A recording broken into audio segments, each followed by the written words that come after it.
everyone hear me okay? All the way to the back? Okay, good. Thanks, everyone. So, as many of you know, it's been somewhat of a long road to get here. There were a couple attempts to get this anthology going, calls for submission, but pretty much through the sheer great dedication of Paula Shield, we all got to give it up for her. The project is finished. It's out, well, it's mostly finished. As you may have heard, there was a little bit of a complication with the printing, which is very unfortunate. The one good thing about that is it gives us a chance to catch any other things that might have gotten missed. So there are some post-it notes on your table. If you're reading over your poems, anything stands out to you that should be caught before the reprinting, let us know. Other than that, we're just going to press over that and celebrate this release, right? Let's give it up for the book. Yeah! So this book is dedicated to the late Catherine Webster. There's a lovely dedication in the front, and the project was funded in part by the California Webster Foundation. The book was done through a grant. And tonight we're here to celebrate the book, to celebrate all of you, to celebrate the voices of Stockton, San Joaquin County. Yeah, give it up for that. Yeah! We're going to do this open mic style. When I'm up together, you can clap as much as you want. When people up here reading, silent, respectful. In fact, I'm going to ask you to put your phones on silent so that there's no interruptions, because poetry is a very intimate thing, and when people up here sharing that poetry, we want them to have full freedom, comfort to express themselves. So before we get too far into it, we want to thank our sponsors, the San Joaquin Community Foundation Stockton Meal Project, which I just found out about. It's pretty cool. It's a good way for nonprofits to get free food. So we have food from Nina's and Comida de Jen, which is awesome. Michael's Heavenly Sweets with the desserts, and Michael's right over there. He's a very friendly guy. If you want to talk to him, Cafe Arte.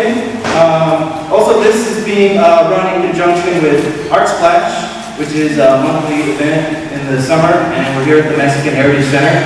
So let's have a round of applause for all the sponsors. Yeah!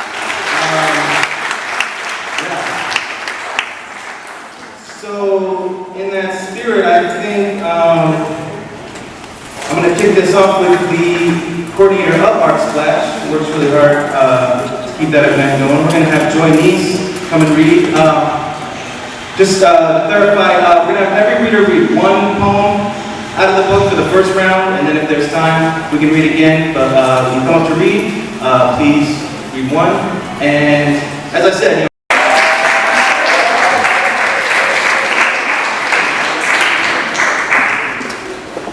Hey everyone, very happy that you're here. Love seeing all these people at Artsplash. Yeah.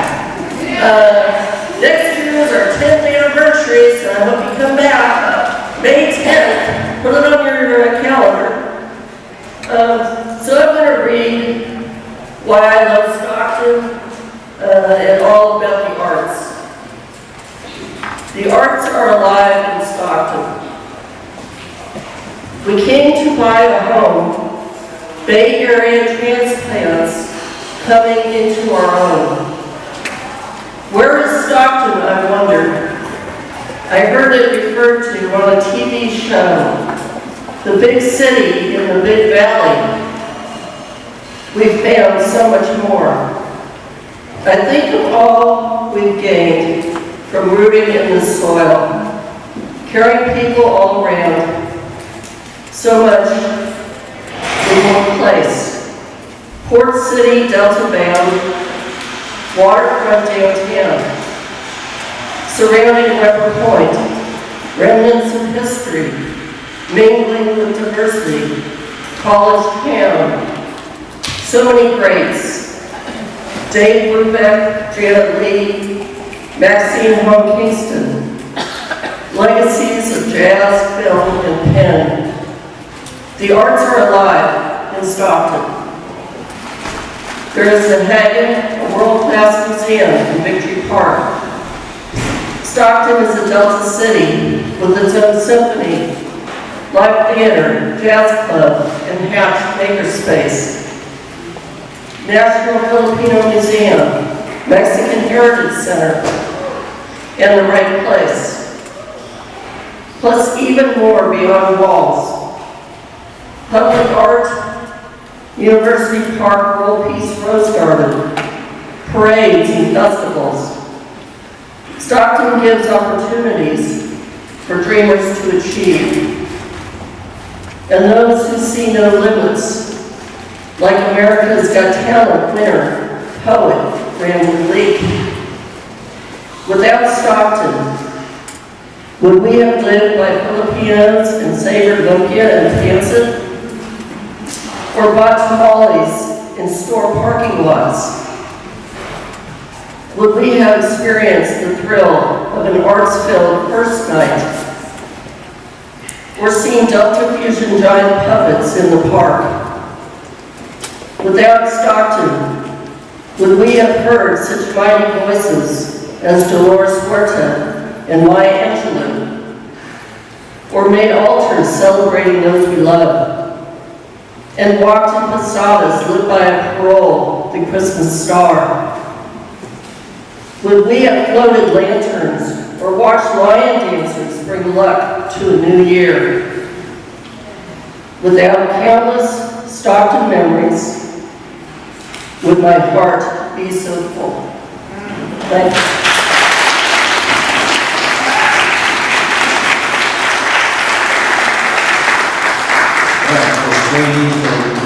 Good job on the cheering. It was quite respect.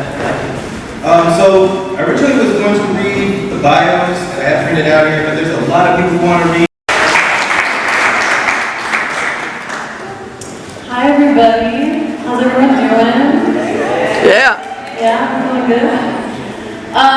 Real quick, before I read my poem, I'm in charge of finding those of you who are in this book and who would like to read. I'm trying to track y'all down because we're planning to do public book readings at the Stockton libraries, as well as the Lodi Library and Manteca libraries. So if that sounds like something you're interested in, something you even just want to be in the loop about, and you want me to let you know when it's happening so you can come support the other poets, let me know. I'll be floating around.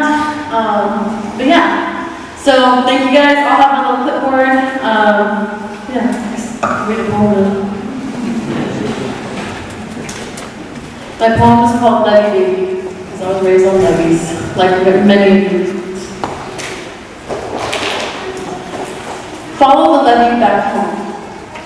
The only semblance of nature in this town, man-made forests, underpaths, birds' nests, graffiti tunnels, art contest. Parks are just too public. Levees are liminal. Follow the levee back home. The levee birthed me, raised me, call me a levee baby.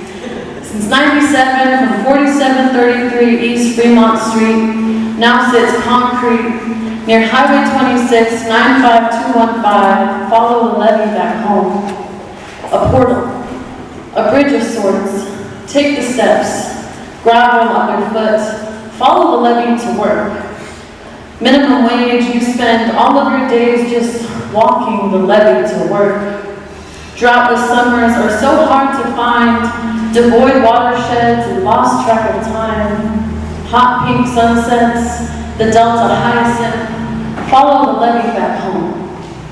Heat stroke, bike pads, flat tire, try not to get jacked. Just follow the levee back home. From West Lane to El Dorado, Hammer Lane and Pershing. From I-5 to 99, just follow the levee back home. Encampments, displacement, adjacent institutions, follow the levee through UOP. From Okieville to Brookside, from Bear Creek to Stag High, just follow the levee to school. The only semblance of nature in this town, from egrets to foxes to tumbleweed towers, from night sky to sunrise, just follow the levee back home. The levee births me, raised me, call me a levee baby. Yeah.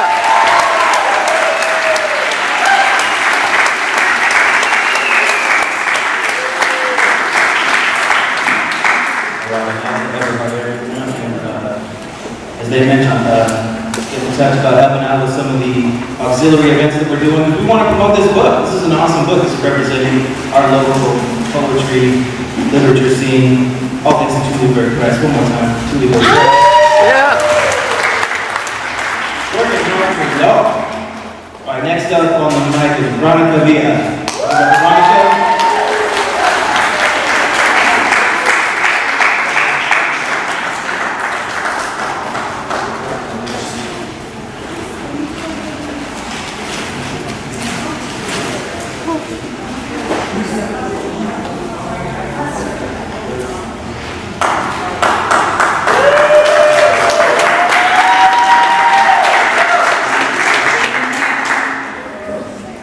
Good evening. The poem that I'm reading is called Patron Saints of Stockton. Patron Saints of Stockton, how you artfully orchestrate this Stockton symphony.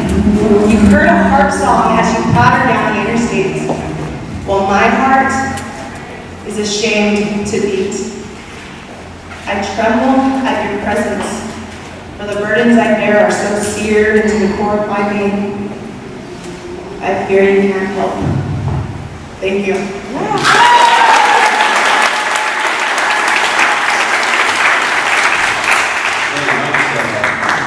I'm going to do another open mic trick and let y'all know when you're on deck so that you'll know when it's coming. I'm feeling generous like that. All right, next up though, this person does not know they're up next. Give it up for Angela Meeks, everybody.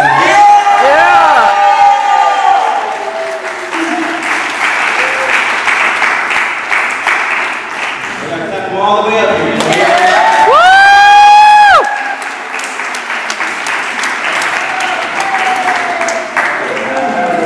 And Courtney Wood is on deck. So, many of you will know the photographer in Stockton named good old Event. Very, very famous photographer.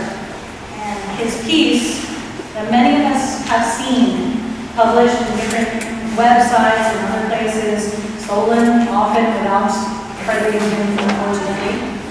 But this was the piece, the photo I should say, that inspired the piece that I wrote today. Or wrote and shared with you today.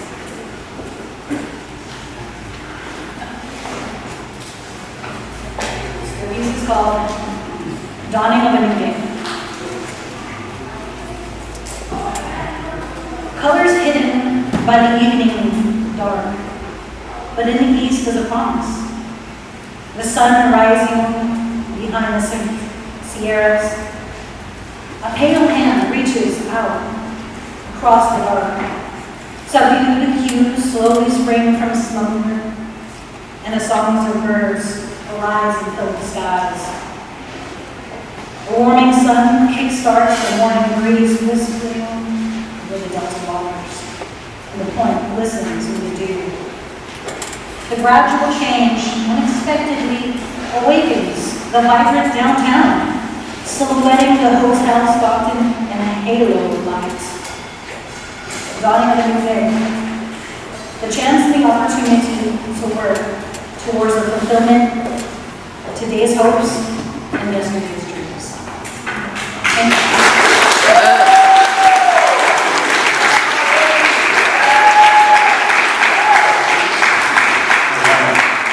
On deck, we have Ryan Camaro. Give it up now for Courtney Wood. Coming to the microphone. Yeah.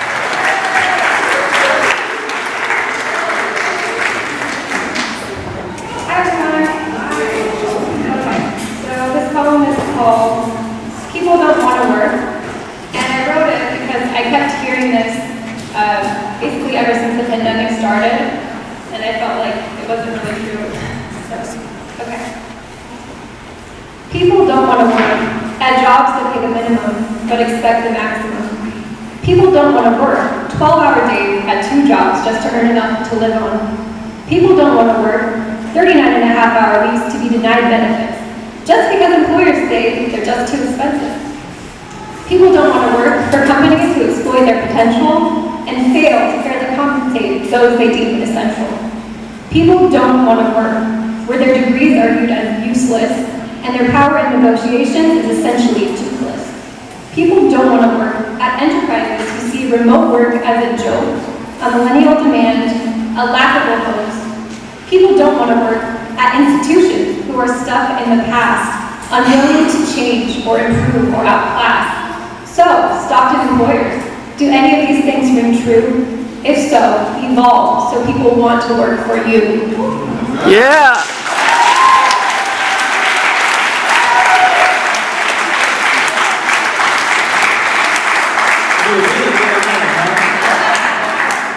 On deck, we have Crispy Lerone. Coming to the mic right now, Orion Romero.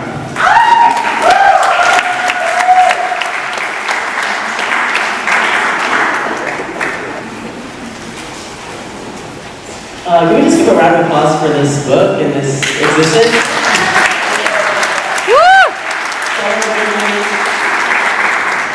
Celebrating all you all. It's so beautiful to be here. Shouts out to my nephew and niece over there. So this poem is for them and for all the generations of Stocktonians, past, present, future. Alright, sorry. This poem is called Threaded by Land, Weaved by Water.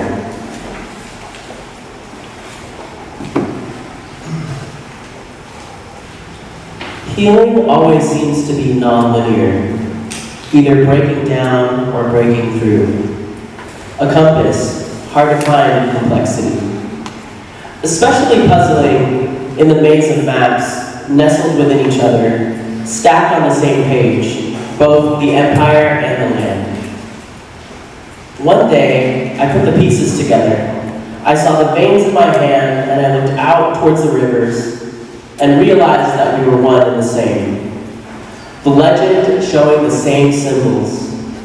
And sure enough, my heart burst, splashing a spectrum of breathtaking colors, dancing into the sky and across the fields, a sunset reflected on the delta, a sandhill crane outstretched to greet me home again, after its wings knew the world. But, in the same breath, the wounds reminded themselves of each other too. The pools of personal and collective grief, etched in a very specific Stockton, splashed outward to engulf the state, then nation, swallowed up and quickly caught me whole. I could feel the waters receding and the salmon depleting, the gunshots and the tears all flooding back, in empty riverbeds and makeshift homes, because of capitalist cruelty. And this gushing heart remembered why it loves so deeply, because it knows loss so well. I strained as I tried to give my compassion, but broke under the weight. The pain of these systems had wounded too great. Trauma-dipped fractures, too unrecognizable for reconciliation. Imagination put to worse uses than intended. And it's not personal why I ghosted everyone in order to stare down my demons. The puzzle of figuring out both life and my life are in the same box. And the emptiness feels the same, no matter which one we're figuring out. These conflicts are collective, because our consciousness touched toxic, trapped by that imperial imagination. But what if this dream was beyond America? What if our fibers saw beyond the fictional lines of order and genre, larger than the story given? What if rivers could connect us faster than these streets could? What if lines didn't define, but relationships do? And the ones that are the most ancient are the ones we've left behind, by the narrow separations we've made as cities. Beyond the empire, there's whole groves of history, nestled with stories made up of wing, fin, heart, and hand. From the original stewards of these lands, to the people present in the aftermath, tending and living in them now, finding wholeness, even in diaspora. Even when home is both a memory and a fleeting feeling to chase. Ultimately, we know mending our souls takes time. Querying. Thank you. Yeah. Man, y'all are good. I'm proud to be in the same boat with y'all. Give it up for me. Give it up for Ryan and all y'all. Yeah. wonderful poetry we got going on here. So we got Sam Allen on deck. Right now, give it up for Christy, everybody.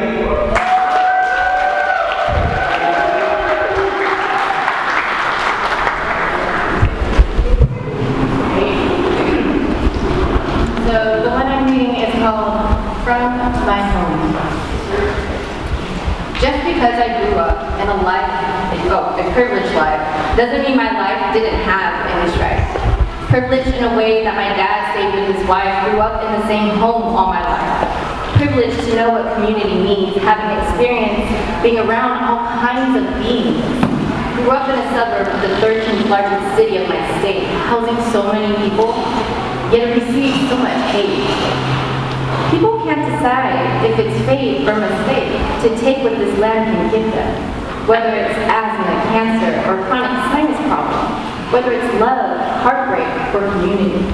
There's so much space for all to come into unity. Stockton is a wasteland of untapped potential.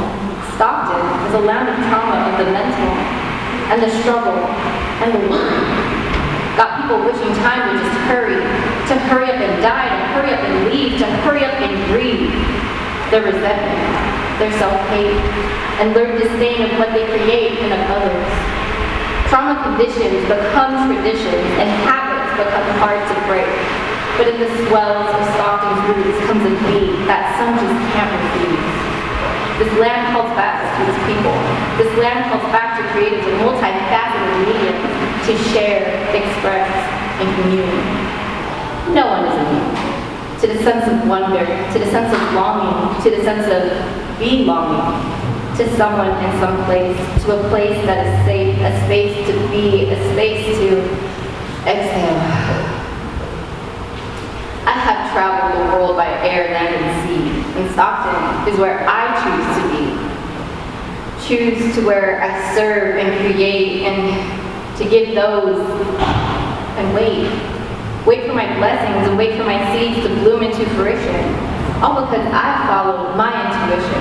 There was no better place for me to call home. This land called me back, yet I kept trying to run. I'd grown and then moaned about all the roadblocks I'd encountered. I'd grown and then be redirected back.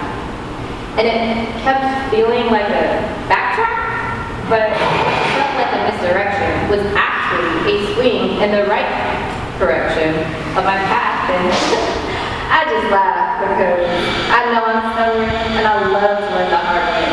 And it took me a while to internalize that healing doesn't have to hurt. And that I can grow and heal and create from my home of love, my home of joy, my home of peace, from my home in Stockton.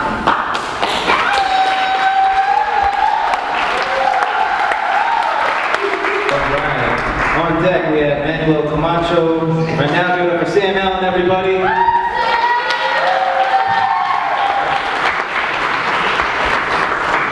Hey everybody, I'm going to,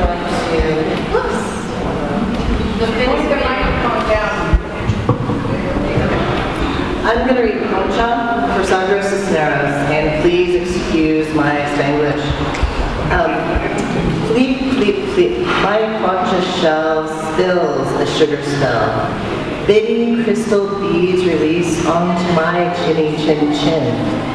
Fat layers, yellow bread like uno más. Que quisiera, chiquitita. Concha molds my mouth into syllables, supple. Que en inglés o en español, cualquier, either. Yo quisiera commune with this baker. Doña Chan gives conchas to primary school. Scrub clean, clean, clean for Cinco de Mayo, Monroe. I peel conchas, una más conchas skin with my teeth. Azúcar amarillo spills again and leaves the miso white. Soft, soft syllables in English y en español, as Mom's Volkswagen speeds down, down Wilson Way, down below. To grandmother's house we go. In Elisfina, una panderia. Conscious with Granny? No. Pero this much I know. Conchas bring magic wherever they go.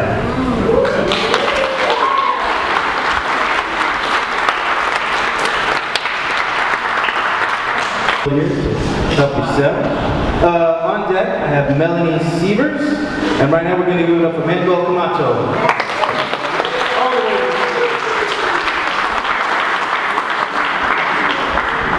Thank you. It's funny how we pointed at food, and my poem is titled Flavors of Stockton. Stockton rises up gigantic in the plains of the Central Valley. From the fertile fields, the field workers send us floods of food with their hands of live soil in their nails as the only sign of their legal status. They provide us with peaches, apples, pears, nectarines, cherries, figs, melons, plums, grapes, strawberries, tomatoes, walnuts, almonds, asparagus, onions, cucumbers, and more. In the streets, the flavor of the taco trucks explode, sending ancestral clouds of aromatic asada at some intersection, Hammerlane and Golden Road, Main and Airport Way, Pershing and March Lane. At any corner, the fruit vendor in his monumental cart cuts watermelon, mango, pineapple, cucumber, and the lime with chile inundates the palate. An 8-mile road in Lower Sac, the tamales scream with the scalding champurrado like conceiving lava. And the legendary esquites with epazote rally the mornings while the pedestrians gather in the Lincoln Center Plaza, where the elegance of their stores, restaurants, and markets contrast with the exotic flavors of the food trucks. That is where Stocktonian diversity mixes, Asian fusion, Southern barbecue, and Mediterranean Europe. Stockton takes control of the mind. It is the origin of the Delta and Deepwater Port. It is the place where emerges the life history of the California Central Valley. Thank you.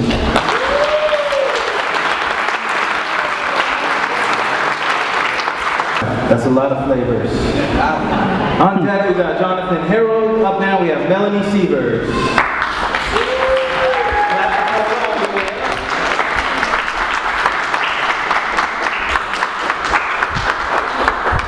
Hi, thank you. I'm Melanie Sievers. Asking us to read just one poem is like asking us to make Sophie's Choice. So I didn't decide until just now. I'll be reading Sharp Reads. Though I wouldn't have done it at all if I'd known what I knew then, that day I thought it had all turned out. The girls sat up in the bow laughing, singing even, while my husband drove us through the tulies, tall, brown stalks, tasseled, between the green river and the blue sky. The marriage was hard, and the child. And me hardly normal, barely sober, not quite sane, quite insanely struggling to accept the way it had turned out. What a weak read is memory, more so regret and its way of crossing back on itself like the drawbridges over our heads.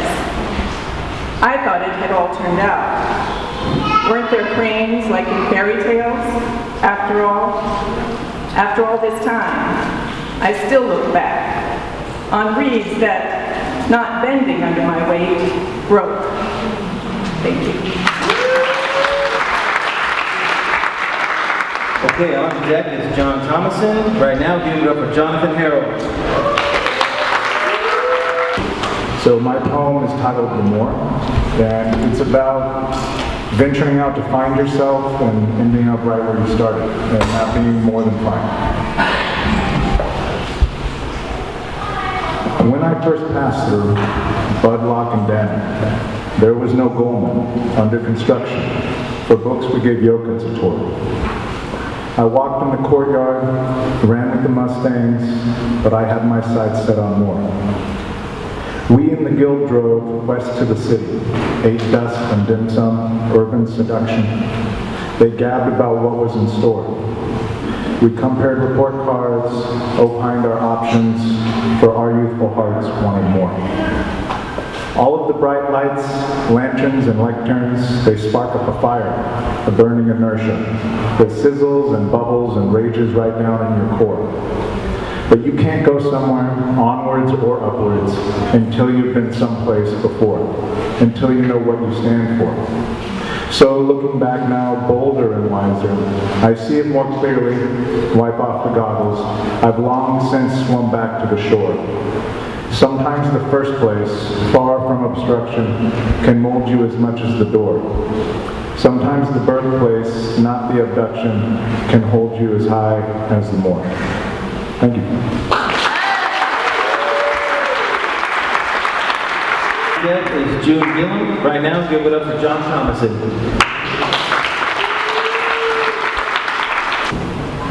Home is scavenger stray. Transplants misplaced and no home address. Daylight to dusk searching through trash. Wander the sidewalks for loose change to ask for. The 5 and 4 underpasses and enclosures used as bare minimum shelter. Hands and paws worn from daily stretches. Unpaid for or loose items clenched in jaws or pockets. A hasty exit to the store's doors. Popping out of dumpsters, possibly leaving a mess. Everyday workers and citizens keep them pressed. No work, no home. What's the scrounge for is the daily paycheck. Kicked when down and out already, whether verbal or physical. Bumming off the last narcotic for the residual high. Dirty needle finds its way home. Roads and paths to travel, come and gone every moment.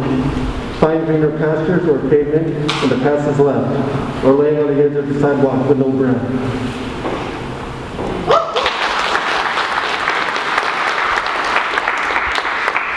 I do got to say, y'all are being an amazing crowd, so thank you for that. We are getting right through this. On deck, we have Catherine New. Right now, we got June Gillum to the microphone.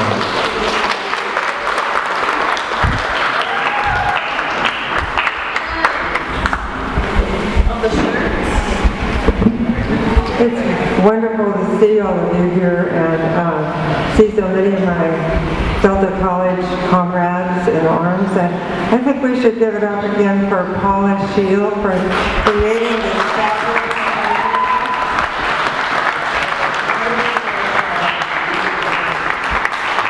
She's a literacy hero.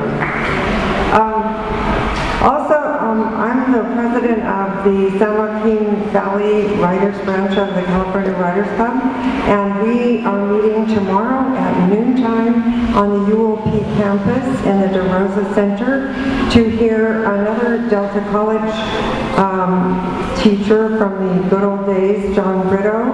He'll be presenting on what's in a name, on naming characters and settings and that sort of thing. So you're all welcome. It's free. So I'm going to read my poem called I Five, I Love You. And my grandmother had a ranch in Galt, and I would go and stay with my sisters on her ranch in Galt, and she had a big red rooster that would chase us all around the yard, and we would run screaming away from the big red rooster, and loved running in her fields full of corn stalks. And I feel very close to the earth of this valley, but when I was hired to teach at Delta, I lived in Sacramento, and so I ended up having a very intimate relationship with the freeway, with I-5 that would roll under my tires day after day. And when I started in 1990, we had to be here 5 days a week, 5 days a week. So I had a lot of connection to the freeway. So my poem is I-5, I Love You. The highway stretches and beckons my job interview. The highway tricks me into taking the wrong turnoff. The highway reminds me to respect her signs. The highway laughs as I drive in the dark to teach every morning. The highway pours miles out beneath my gray Chevy coupe. The highway slides vineyards mile by my window. The highway flashes her lane lines, preventing a crash. The highway shields the cop, hiding to ticket my 84 miles an hour. The highway rolls a long belt under my tires, pulling me home. The highway stands the test of time, the years scarcely worn on her face. The highway feels like an old friend I would have been lost without.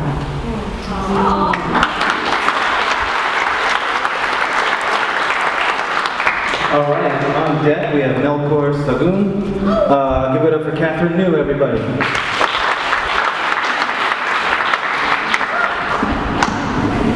Thank you. I'm going to read Stockton Spring, and before I do, I will mention that probably a lot of you enjoy hummingbirds. I certainly do. I grew up seeing hummingbirds at the flowers and being amazed how they sipped the nectar and buzzed off again. And only as an adult did I learn that to feed their young, they need to catch insects because their young need protein. Well, insects and also arachnids, because you've seen them catch a spider before, I bet. And we have plenty of those here in Stockton.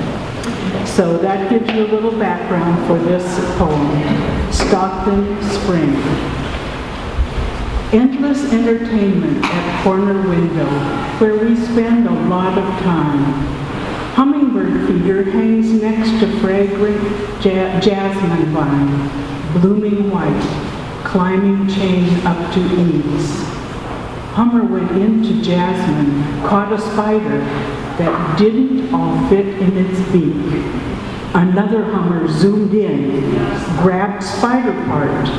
They tussled, tug of war, spiraling down to the ground before our very eyes. Outcome was finders keepers, possession 9/10 of the law.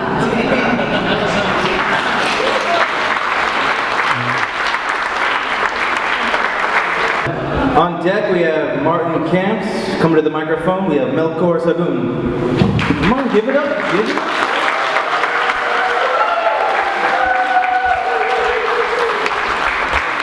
I'm not Melkor. But I told him I wasn't going to do it, but then I decided to do it. We are publishing his book of poetry next. Yeah! And I will let him tell you about his own launch. It will not be here, it will be at Catalyst. But I did want to jump in and say the cover of this book, this marvelous book, I just wanted to give it up because I know she's not reading. Angela Maxson in the corner over there.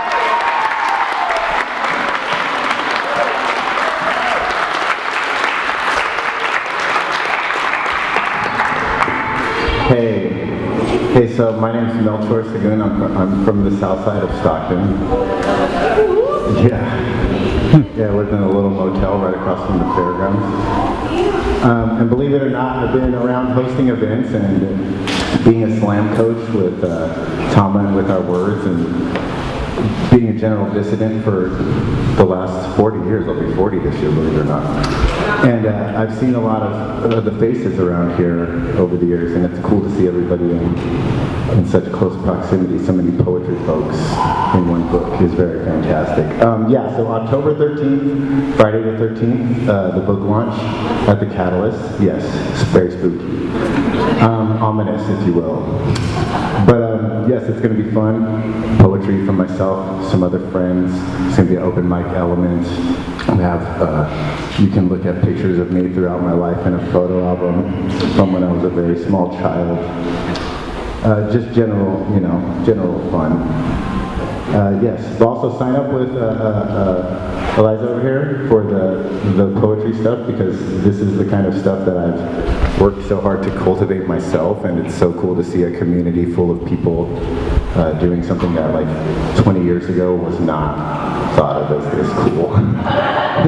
When I was doing poetry 20 years ago, people did not think it was that tight. I'm serious. Right, so this poem is called Town Like a Rainy Day, and it's about Stockton. Because my heart is a big city, and these wrinkles are bus lines. My eyes shine like traffic signals. My hands splash open, ready to grab these Stockton streets and pocket them. Waiting to peel back my paranoia and shape it into a proper crosswalk of a smile. My heart is pedestrian friendly. It wears signs that read, hope to be crossed all ways. And it is. I pieced together a map of veins and arteries while sing-song sirens whistle to palpitations, while walkie-talkie voices rap a stranger's footsteps. Sticks and strings can serenade me to sleep, but they're melodies meant to kill. Maladies and addictions in the gutter, and my heart is a street sweeper that will gather up this broken city. It's a testament to the rain that writes momentary poems on the concrete. I try to read them, but they've too much to say. They are too many. And every drop beats on the ground with enough urgency to drown a tone in muted words, with enough cheap sounds to split up thoroughly the whispers. They mean to take apart your locks, make an empty hallway of your throat, break your fingers at every stoplight and wait. Hold on to your shattered knuckles, virtuoso. You aren't done conducting this orchestra of fractures quite yet. This ear-training exercise turned concerto played on complaints, bad publicity, and terrible elected officials. I don't know who voted for who, but I'm looking poorly at you all of the ways. We aren't enjoying this cacophony like we should. We aren't appreciating the practice we have getting up. Sparring without rhythm, we are terrible pupils. And it isn't often that a pugilist bows their punches, but even soloists have to fight. Even fighters have to sing a swing or two, and my heart is a punching bag that pounds along with the composition of the passing vehicles. It hums and rattles like a dusty train engine. It enters that ring like a dead-end racetrack, like a city built inside a music box, like my hometown. Because my heart is big enough to know that it ain't the only one big enough to know. Thanks. My bio is not in your book, so my bio got left out, so if you want me to write something weird in your book, I will do that. Just find me. I have plenty of weird things to say. See everybody later. All right, on deck, we have Lelia Cottonrack. Coming to the microphone right now, we have Martin Camps.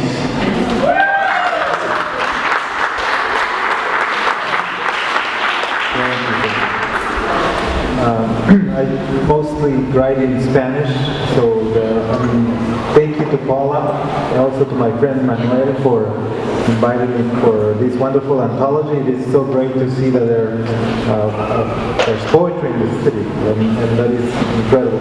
I brought a couple of books of mine, recent books. This is a book of chronicles, travel chronicles that are written in Spanish if somebody wants to I'm sitting in that table, and also this is a poetry book that I also published. And, well, Hotel Cosmos. It's written in Spanish, so I translated it myself.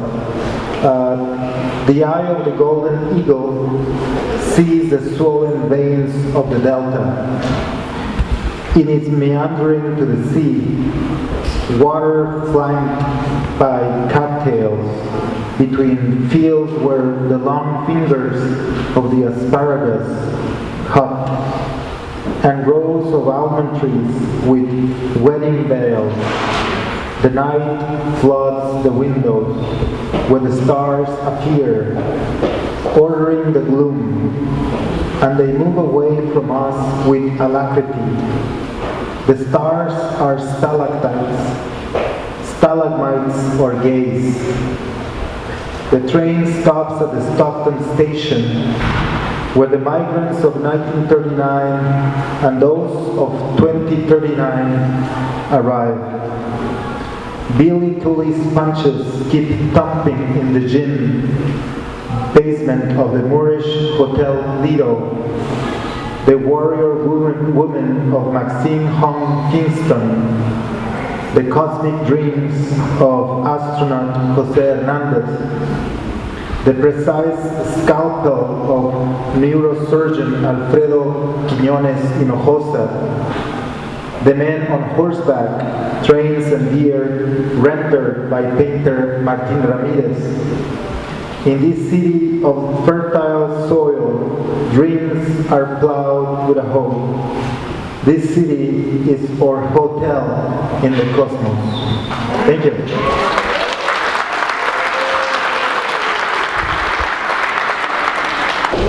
Right now, give it up for Leia Cotton Rack, everybody.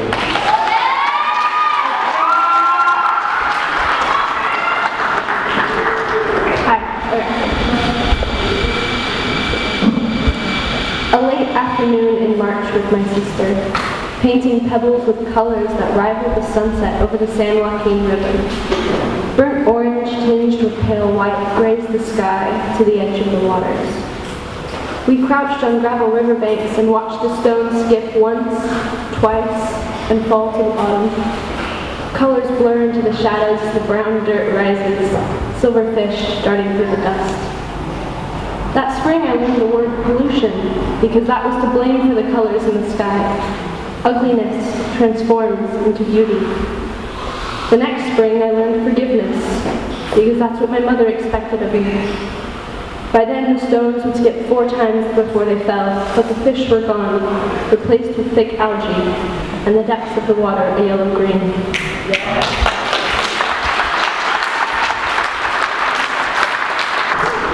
Okay, on deck we have Deborah Grochot, and right now we have Hari Ali. Give it up. Hari. So, in case you didn't all come to this event and just before you came thought to consult your book on medieval history, this poem is about a knight in shining armor. And somebody has to know what a destrier is. No. Yes? It's a specially trained fighting war horse that the knight rode into battle. Okay. Once upon a time, he must have missed a turn that morning because the sweet green countryside grew strangely wild as he rode, with dry grass crunching under his destrier's hooves, and scraggly trees he did not recognize, but without unicorns browsing among them as one might normally expect in scrubby woodland. His sword and armor disappeared. Then there were scattered children running and laughing among different trees just blossomed, newly coming into pale green leaf. He ended up on Park Street more than a little bewildered, in an old blue Ford that rolled to the curb and stopped itself haphazardly. He walked away from it, thereafter going everywhere on foot. The town folks wondered how that Ford had ever run at all. It was such a junker of a pickup. After it sat for a week, John Abel Auto brought their rig and towed it away for scrap. He wandered Park Street, Main Street, Oak Street, amazed at shops, at clapboard houses, lush front lawns, front gardens jeweled with peonies and tulips. Above him, at a window, a girl's face was lovely, indefinite through curtain lace, framed in sun and blue wisteria. The reasons for his staying were his own, though not untouched by flowers and bright hair there for a moment at a high window. He found himself a place, camping rough at first by a levee at the edge of an almond orchard, then at the trailer park. He had money in his pockets. He wandered the grocery store, frowning at the cans of peas, the celery, He bought beefsteaks, lettuces, and many, many oranges. The library required explaining, but once he caught the knack of it, he spent weeks with books, though he was shy with words at first and used to say them carefully as if they had some other meaning. That was when he still roamed the woods on Saturdays. The children asked him, "What are you looking for?" He grinned and winked. "Dragon tracks," he said. "Oh, can we help? What do they look like?" He spread his arms to show them. "Very big," he said. And when the children laughed, he laughed as well. Regarding the girl, the ladies holding grave counsel over the back fence sweet peas decided in his favor. They judged him worth the effort. The girl loved him because his ways reminded her of something, though exactly what she never could quite figure. The ladies, as he stayed, lost interest. Still, a few with houses near the edge of town saw him walk away past Zinfandel vines heavy with dark fruit into a hazy summer morning that later turned too hot. They talked about it afterward and meant he was like some odd seabird, lonely among river weeds and rocks. What they said was that he had not quite belonged. Yet, for those last few summer days, the children played at walking quietly, searching for dragon tracks, as he had done, and looked to find him there under the oaks, among mossy stones, where they pretended he had gone.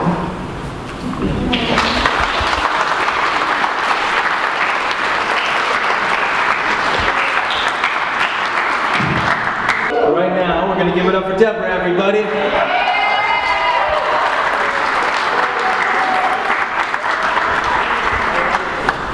Hi, I'm Deborah Groshaw, and this is about a park in Manteca where I used to walk at the very beginning of COVID when we were all afraid of each other and all we could do was walk around our neighborhoods. St. Francis Park. Dawn breaks, walkers emerge from Linden Way and Pheasant Hollow toward Devonshire and Sterling Place, converge, solitary or in pairs, on St. Francis Park. Strangers, now friends, perambulate, checking watches, counting steps, conversations carry from sidewalk to asphalt, passing one another. They circumnavigate St. Francis Park. Social distancing in the open air, daily exercise transforms despair. Human connection, devoid of touch, in St. Francis Park. Lapse complete, neighbors depart the square to work from home in solitaire. When evening falls, they will resume walking in St. Francis Park.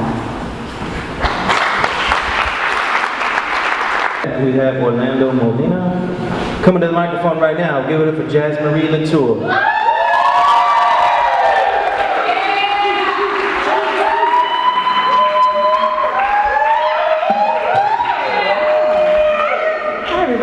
I have a couple, people are kind of doing announcements, so I have a couple of things that I wanted to share. My friends and I were part of a group called Energy, and we have an open mic that runs every last Wednesday. If any of you poets would like to come and show love to the open mic and to share your poetry, we do this every last Wednesday of the month at Patch Workshop. I was always over there, and that's at 40 South Union Street. We're also working on a Stockton-themed tarot deck, if there's any visual artists. We're collecting submissions. You can find that form on our Instagram page that'll be released in the next couple of weeks if you'd like to submit art. And I'm also collecting stories from my elders, and so if you would like to sit down with me to do a video series, I would be honored and more than happy to speak with you and record you and share some of your experiences as well. Poem now.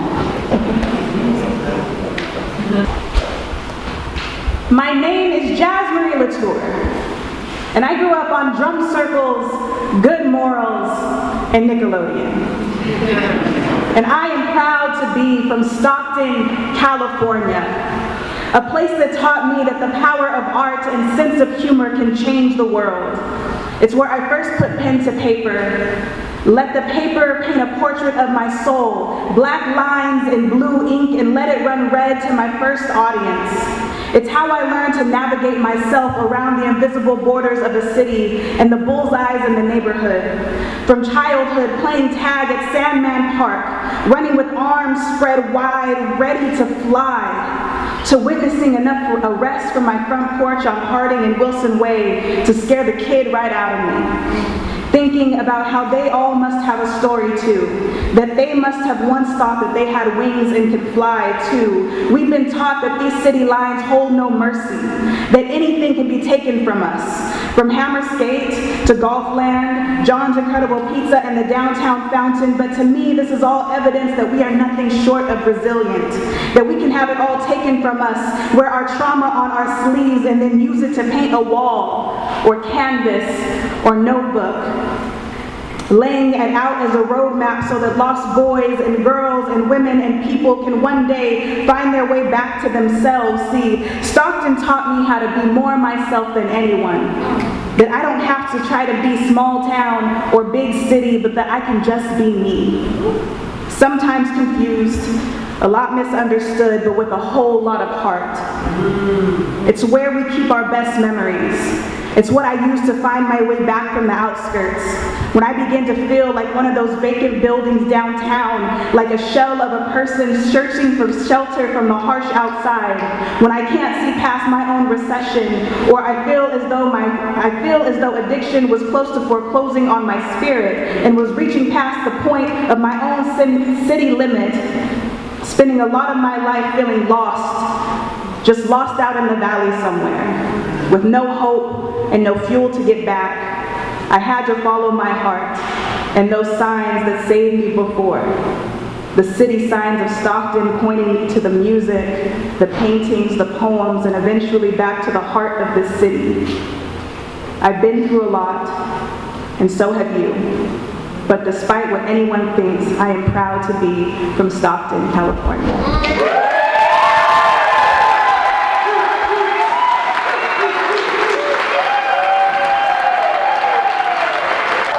Sounds like a lot of y'all share that sentiment. We're being represented, right? I mean, that's what this is all about. We are the center of attention, right here. All right.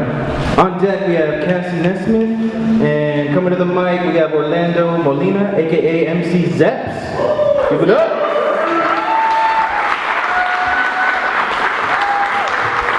Hi guys. Fun fact, my first open mic 6 years ago was with Energy. Family. I ate a burrito. That is a fact. I had a cupcake. I do poetry and rap. This is the end. I'm gonna take a nap. Thank you.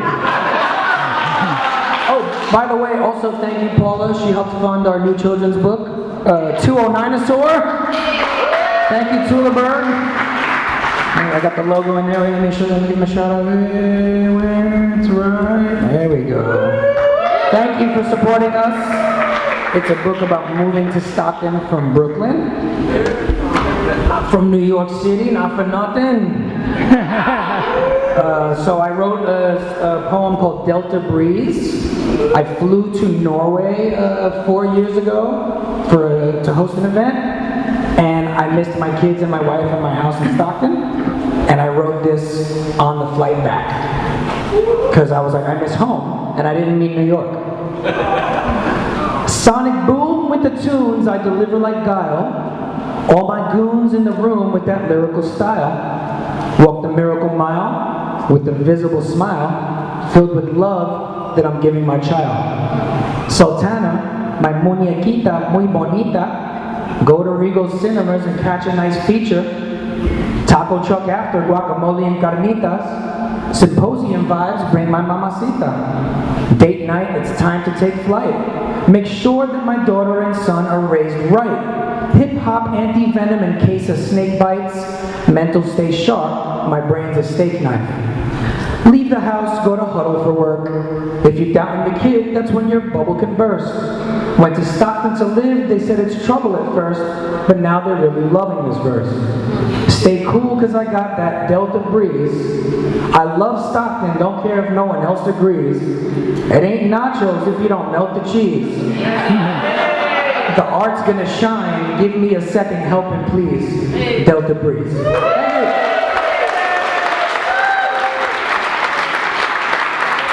Mikey, those cupcakes are good, bro.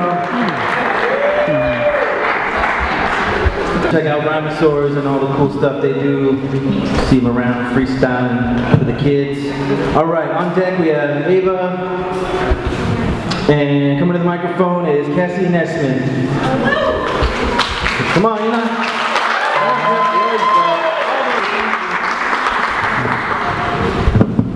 Is that gonna work like that?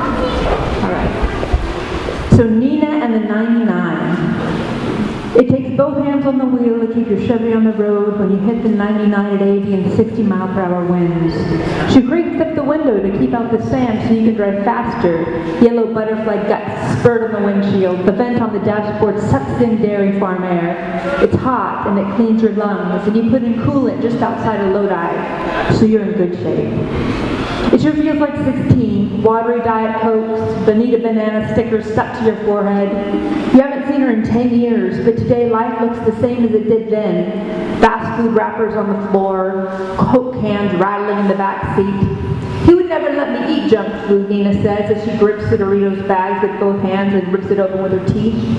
They fly all over the front seat, getting caught in her curly ribbon hair. She troughs the crumbs left in the bag into her mouth, the few chips that fell on the seat, and then the neat dent between her itsy bitsy teeny weeny little polka dot bikini. Do Europeans even know that song?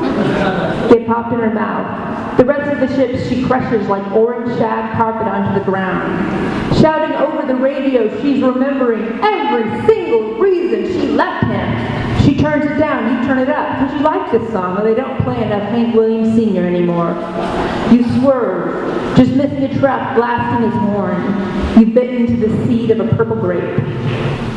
When you're driving down this part of the San Joaquin Valley at this hour of the evening, you always wonder why you wanted to leave. Later, you never remember why you loved it so much. The flowers are direct, not sterile bouquets like the bouquets he did give her often enough. Handfuls of poppies freckle the highway, wild purple lupin, red swatches of Indian paintbrush. With the snails and the sprinklers, the moon gets just as hot as the sun when the Delta breeze is still. You're all right, barefoot past midnight on the steaming sidewalks, scratching swelling new mosquito bites, pointing out constellations. It's getting kind of late, so why not pull over into a frontage road for a few hours? Nina's asleep anyway, and the dark heat reminds you morning will wake you. Recline the seat, hide the keys in your pocket. Drifting off to sleep, you try to think of a single secret you haven't told Nina yet. There's one, a kiss. You shut her off the night, and memories a little, drape Nina's sweatshirt over her. Morning. Your arms stretched across the seat towards her arms. Pink hands, pinker fingertips. In the early morning darkness, she looks like Levi's tossed on the bed, unbuttoned.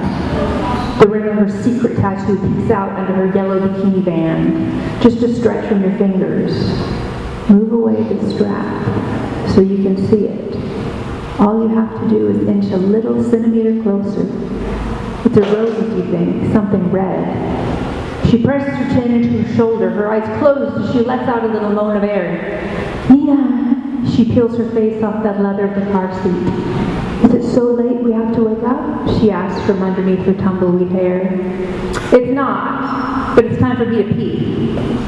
You lose your flip-flop as you run inside, and your belly has red creases from where the seatbelt wore all night long. There is only one bathroom behind the gas stations facing the sun.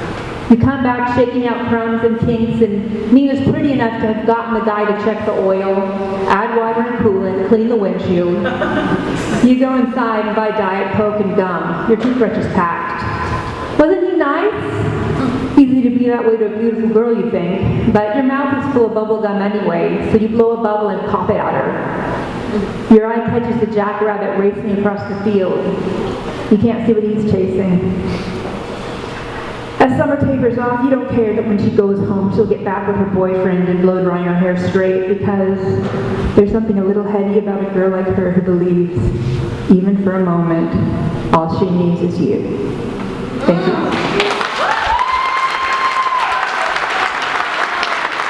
Okay, on deck we have Tom of Brisbane. Coming to the microphone now. Give it up for Eva, everybody.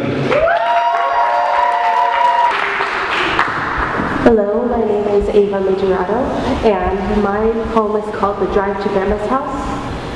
And 2 years ago, my grandmother passed away, and so when I was writing this poem, I remembered how fun it was to go over to her house. So working out grief and pain, I wrote this poem. We got off the freeway onto Wilson Way, drove down the road to meet a northbound street. We passed houses painted brown with sidewalks marching down. At the traffic light, we turned left and saw the trees of their leaves bereft. A brown ivy that curled on the wall for this drive happened in the fall. We paused at the next intersection and got in the lane to turn left again, going down this curving street and stayed before we hit that complex with writing. I couldn't even remember the name. We turned right, then left in that neighborhood, then turned right again when we should. Colorful houses of turquoise and tan were beside a house the color of sand. Across from this, my grandma's house sat with purple windows and a floral welcoming mat. And my grandma's welcoming smile made the trip worthwhile. Thank you.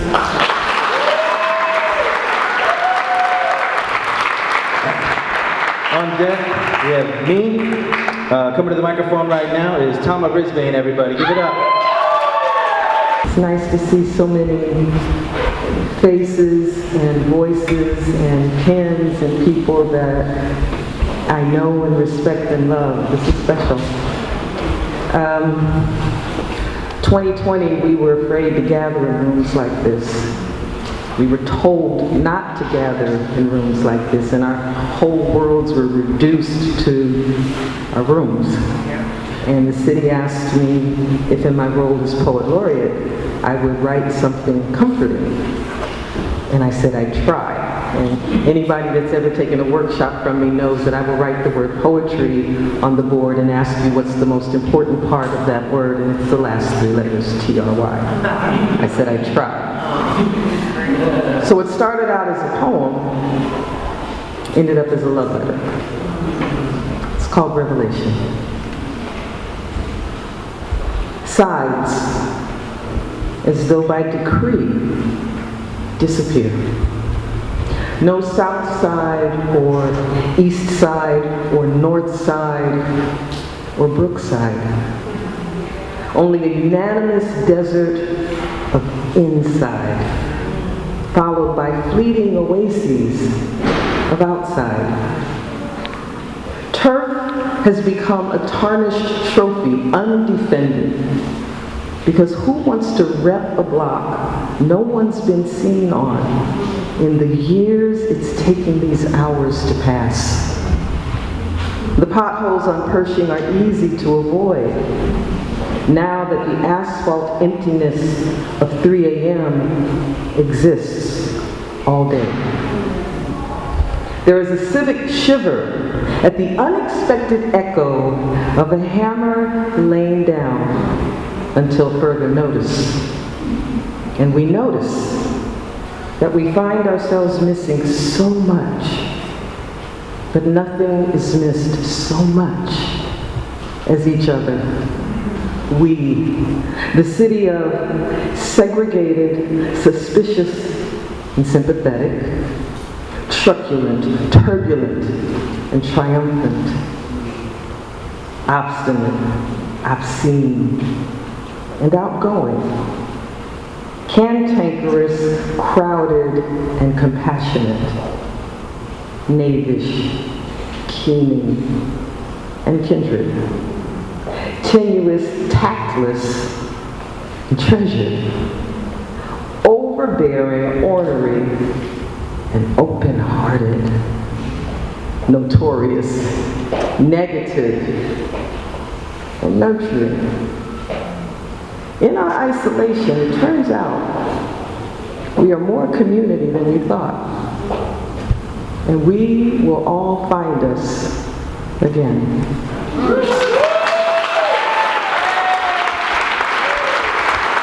All right, before I read my piece, I just want to thank again all of our sponsors, Nina's and Comida de Jen for the food, Michael's Heavenly Sweets for the Heavenly Sweets, the Mexican Heritage Center for letting us do this, of course, TuleBurg Press.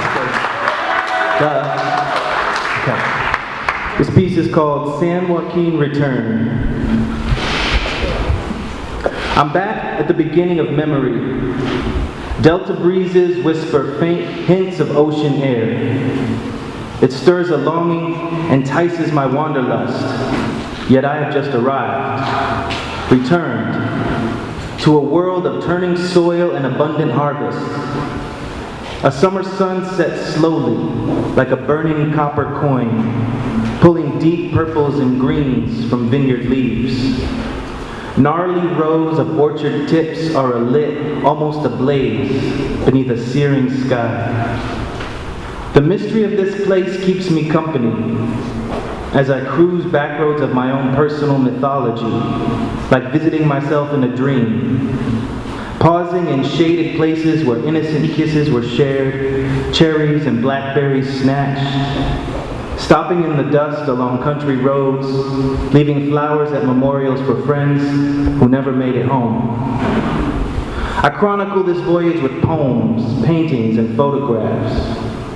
They can depict the same thing, but never in the same way. Every method of expression requires its own channel for absorption, the right tool for the right job. This is a land of working folk. Carpentry, songwriting, fermentation. We all have a purpose to serve. Let words, music, and images blur. Filter the whole experience through a medium that nourishes all of our senses. Like irrigation lines through fields. Fields that yield bounty to fill our glasses and plates. Taste and raise it in praise. I am thankful to be here. Grateful for this chance to realize, revisit, and retrieve these living pieces of me. I now know how to put them together and make peace. Delicious, delirious peace. A sweet balsamic glaze poured over sweltering days, spilling onto my pages as I sit and sip. Every drop makes emotions transform like shadows in the trees. I am ground that is sifted and shifted by water and force, energy and time. The sheer will of farmers who would not let their families starve has shaped this place, as this place has shaped me, even when I didn't want it to. Even when I wished myself a million miles away, craving complex colors this place just can't sustain.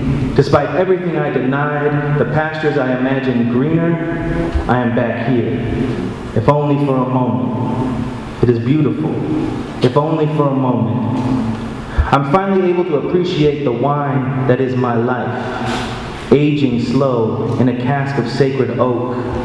Like an apple on a branch, I've ripened enough to appreciate the simplicity of being.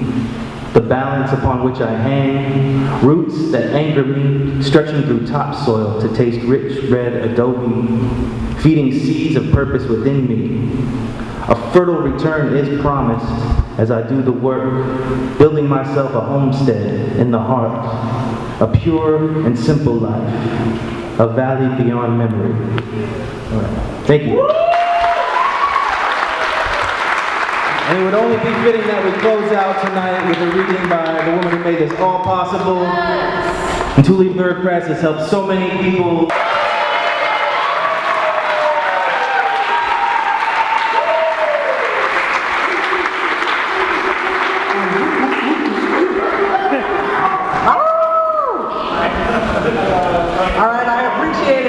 Celebratory poems because it's very necessary to remind yourself of the positive. You have to do it many times a day because this town is full of a lot of corrupt,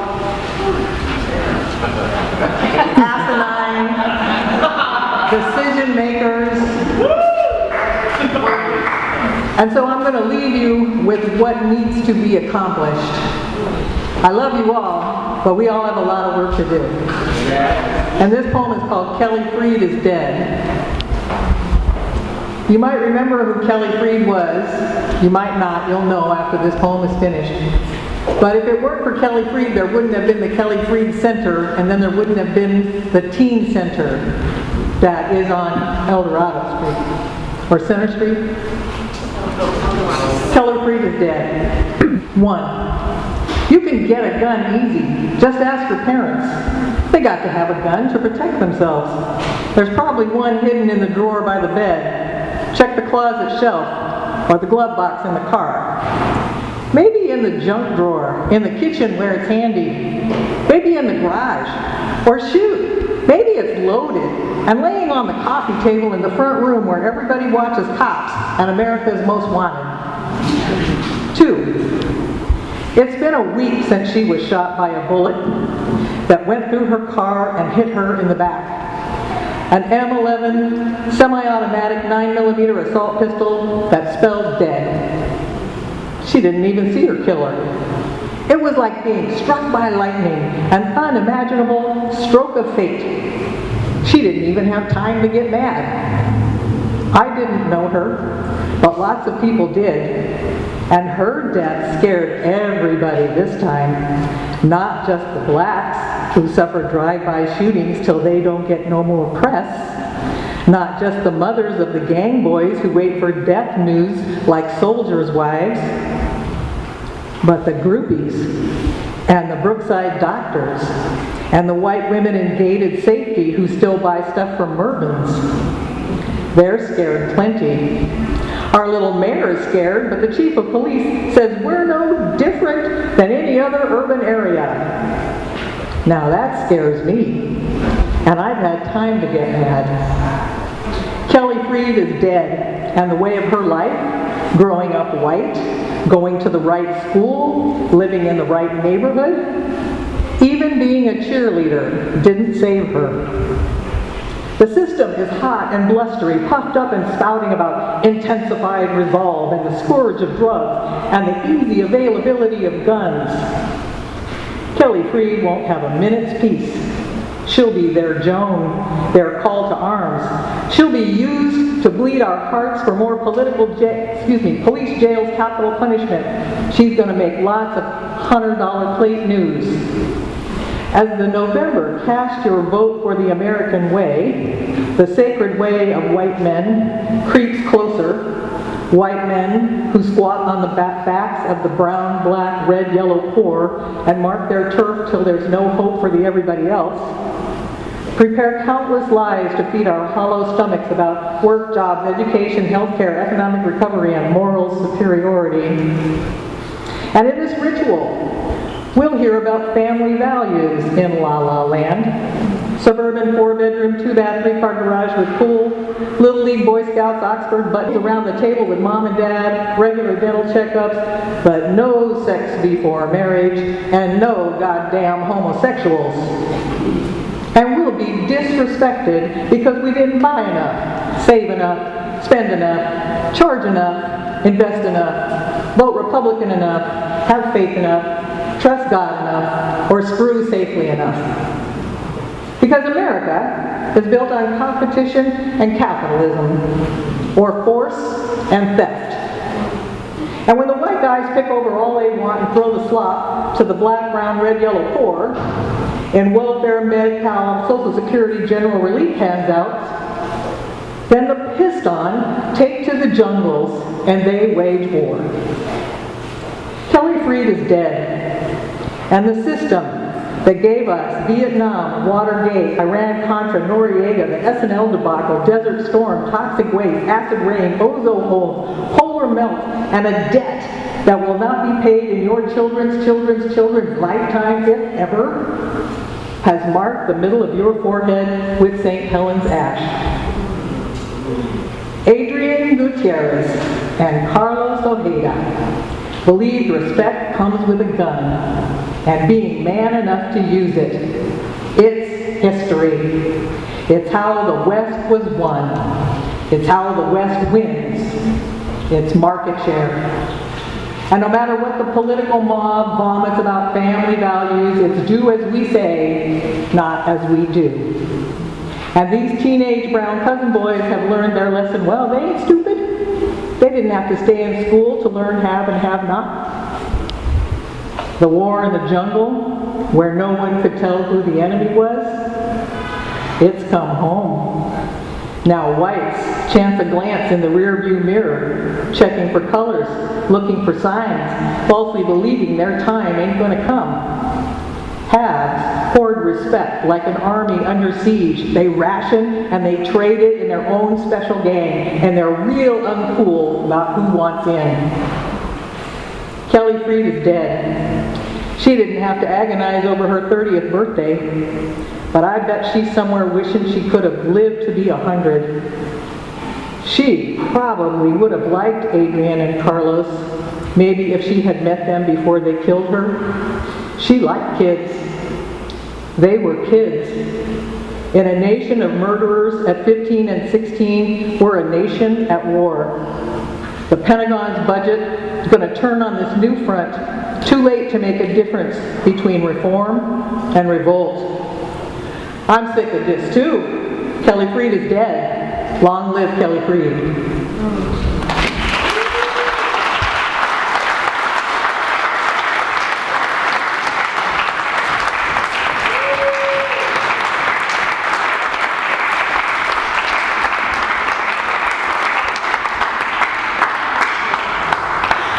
I cannot remember a time where there was such a full house with people just to come to appreciate poetry. This has been marvelous. Give it up for Tom.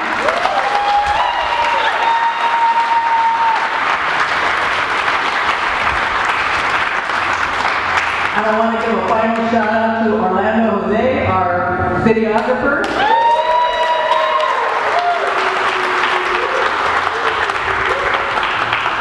And even though two of my gals have left already because my volunteers who work with me, I do want to pay respect to Mia Orostegui. Without her help,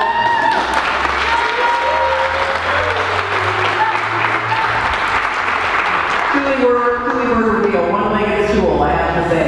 All right, now, this is painful to me to see all these little post-its here. Some of them you guys made, people come saying, I have a mistake in my own home I want to fix, so I've done that. But if you find any other errors that you want fixed beforehand, please bring me a post-it that's what's on the table for.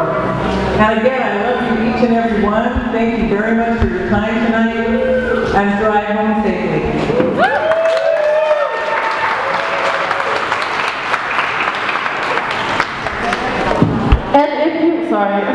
And if you are published in this book and you would like to read your poem at the library, please sign up with me. I don't want to lose your beautiful faces. Please. Thank you.